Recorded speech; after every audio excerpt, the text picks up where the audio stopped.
تھانہ رائون city police کی دبنگ کارروائی۔ تھانہ رائون سٹی کی حدود میں 14 سالہ بچے سے بدفعلی کرنے والا ملزم گرفتار۔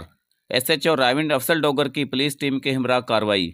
ملزم صدام بچے کو ورگلا کر کھیتوں میں لے گیا، جہاں پر 14 سالہ عمر نامی بچے سے بدفعلی کی اور موقع سے فرار ہو گیا، جس پر ایس ایچ او رائون افضل ڈوگر نے پولیس ٹیم کے ہمراہ کارروائی کرتے ہوئے جدید ٹیکنالوجی کی مدد سے ملزم صدام کو گرفتار کر لیا اور ملزم کے خلاف مقدمہ درج کر کے ملزم صدام کو جینڈر سیل کے حوالے کر دیا گیا۔ اس کامیاب کارروائی پر ایس پی صدر ڈاکٹر غیور احمد خان کی ایس ایچ او سمیت رائونڈ پولیس ٹیم کو شاباش اور تعریفی اسناد دینے کا اعلان۔